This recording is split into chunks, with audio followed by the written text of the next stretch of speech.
राज साहब, आप क्या समझते हैं, अब अदालत के पास क्या रास्ता है? क्या इसे पार्लियामेंट की तरफ वापस भेजा जाएगा? और अगर अदालत ऐसा कोई डिसीजन लेती है तो इस वक्त तो कोई मुंतखब हुकूमत मौजूद ही नहीं है, फिर इस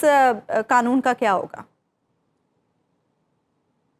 देखिए, पार्लियामेंट के पास भिजवाने का तो मैं समझता हूँ कोई रास्ता नहीं है अदालत के पास, क्योंकि पार्लियामेंट ही मौजूद नहीं है। और नंबर टू, ये अदालत को देखना होगा कि जिस पार्लियामेंट ने इसको पास किया था, ऑल्दो कि वो मुकम्मल नहीं थी, क्या वो पार्लियामेंट जो सी थी इससे खुद फायदा उठा रही थी? क्या उसने ये कानून साजी जो सी है अपने मेंबर्स को फायदा पहुंचाने के लिए ये सारी की सारी कानून साजी की गई? क्योंकि एक बहुत इंपॉर्टेंट जो चीज होती है किसी भी लेजिस्लेशन में, that what is the wisdom behind this legislation. तो वो विजडम हमें यही नजर आ रहा है कि जो उनके खुर्रम दस्तगीर साहब ने मीडिया पे आके भी कहा कि जनाब हमारी हुकूमत तो आई इसीलिए है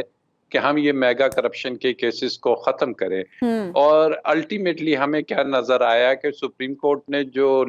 केसेस की तफसील मंगाई, तो उसमें मेजॉरिटी जो सी थी वो सिटिंग जो सी पार्लियामेंट थी जिसने कानून साजी की, उसी के अफराद उसमें से फायदेमंद हो रहे थे और उन्हें ही रिलीफ मिल रहा था। नंबर टू कि जो पार्लियामेंट के मखसूस लोग थे वो इससे रिलीफ ले रहे थे। एंड ऑन टॉप उन्होंने एक अमेंडमेंट कर दी कि जी कैबिनेट अगर कोई डिसीजन लेगी तो आप काबीना को नैब के एम्बिट में नहीं ला सकते।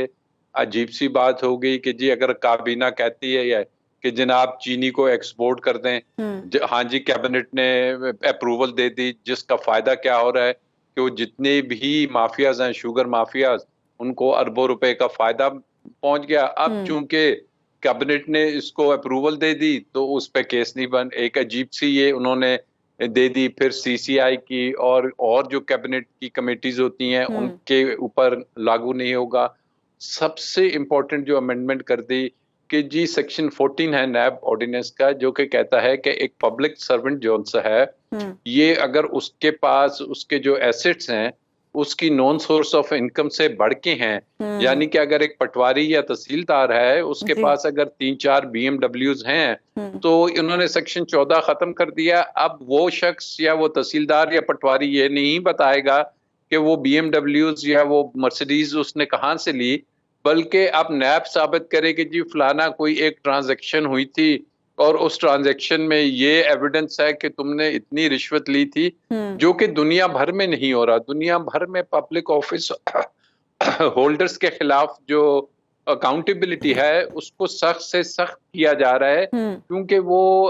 हमारे और आपके पैसे के उनके पास अमानत होती है। तो राजा साहब ये बताइएगा कि अदालत के पास रास्ता ये है कि इसको स्ट्राइक ऑफ कर दे, सारी तरामीम को ख़त्म कर दे, कि जो 50 करोड़ की हद लगाई थी कि कम से कम जुर्म, कम से कम एम्बेजलमेंट या गबन या बदनुमानी 50 करोड़ की होगी तो तब नैब के पास जाएगा,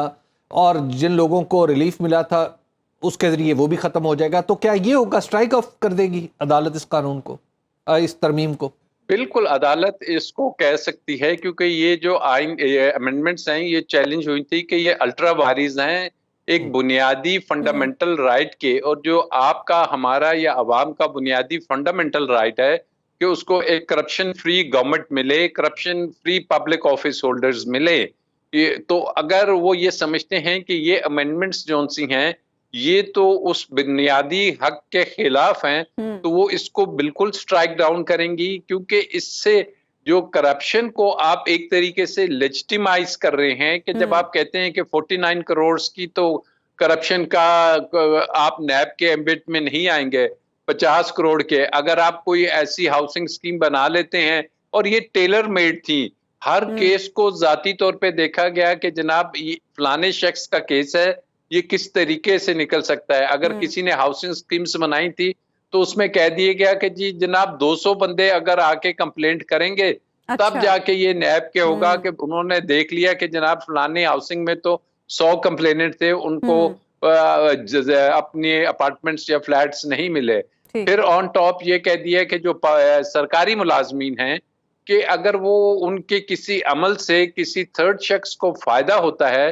तो फिर जब तक ये साबित ना हो कि उन्होंने रिश्वत ली है और खुद अपने आप को भी फायदा पहुंचाया है, तो वो नैब के दायरा कार में नहीं आएंगे। बहुत से ऐसे सरकारी मुलाजमीन हैं जिनको ब्यूरोक्रेट्स लगाते ही इसीलिए हैं ल्यूक्रेटिव पोस्ट पे कि आपने हमारे ये काम करने हैं, आपने हमको लेकिन राजा साहब अगर इस पर्टिकुलर हवाले से बात करें जो खास तौर पर आप सरकारी मुलाजमीन की बात कर रहे हैं, तो नैब ने सरकारी मुलाजमीन को इतना डरा दिया था कि वो कोई काम करने के काबिल भी नहीं रहे थे। आपको याद होगा तहरीक इंसाफ की जो हुकूमत थी उसमें नैब का इतना खौफ था, बल्कि उससे पहले भी नैब का इतना खौफ था कि सरकारी मुलाजिम किसी फाइल पे दस्तखत करने से भी गुरेज करता था। देखिए, नैब का खौफ मैं उसको बड़े अच्छे तरीके से समझता हूँ। नैब का खौफ तब होता है कि जब आप उसको पॉलिटिकल आर्म ट्विस्टिंग के लिए इस्तेमाल करेंगे और एक मखसूस तबके के लिए उसको यूज करेंगे। लेकिन अगर आप उसको अक्रॉस दी बॉर्डर आप उसको अगर वो करेंगे, तो फिर आप ये देखेंगे कि उसमें खौफ नहीं है। खौफ उस शख्स को होगा कि जो गैर कानूनी काम करता है, जो एक समरी ऐसी पास करता है कि 5 अरब का ठेका वो 15 अरब में दे रहा है, तो उसको तो खौफ होगा। अब कोई शख्स अगर सिविल सर्वेंट है और वो as per the law, as per the books, as per the paper ordinance अगर वो अपना काम कर रहा है, तो मैं नहीं समझता कि उसे खौफ होगा। और हम क्यों उसको छूट दे रहे हैं कि जी नैब का, इवन पिछली गवर्नमेंट में जो पीटीआई की थी, ये गलत किस्म की उनको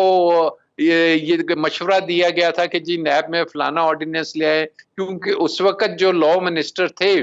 वो थे फरूख साहब, जो कि एमक्यूएम के थे, और वो अगर इस किस्म के मशवरे दे रहे थे और इस किस्म की वो ऑर्डिनेंसेस ला रहे थे, विच I as a common citizen और स्टूडेंट ऑफ लॉ बिलीव के वो अमेंडमेंट्स भी गलत थी। और अल्टीमेटली क्या हुआ, जो अमेंडमेंट करने की चीज है वो तो की नहीं कि भाई चेयरमैन नैब को अमेंड करो कि लीडर ऑफ द हाउस और लीडर ऑफ द ऑपोजिशन जो खुद सारे करप्शन के केसेस में इन्वॉल्व होते हैं वो अपॉइंट ना करे, जो और उसमें कुछ जरूरी ऐसी अमेंडमेंट्स थी जिसको सुप्रीम कोर्ट ने भी कहा कि जमानत की हद तक आप देखें, लेकिन मेलफाइडीज देखें कि इन्होंने अमेंडमेंट की कि 14 दिन से ज्यादा का रिमांड नहीं दिया जाएगा और जो चेयरमैन नैब है वो सिर्फ इन्वेस्टिगेशन में इनके अरेस्ट करेंगे। अनफॉर्चुनेटली क्या हुआ कि हालिया कुछ 1 या 2 माह पहले इन्होंने देखा कि इसको फिर हमने पॉलिटिकली इस्तेमाल करना है और अब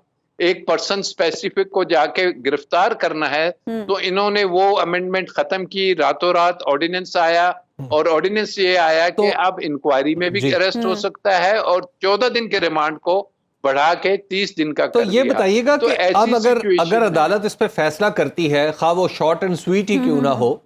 तो उसमें क्या ये होगा कि पुराने केसेस जो नैब ने बंद किए हैं वो सब खुल जाएंगे?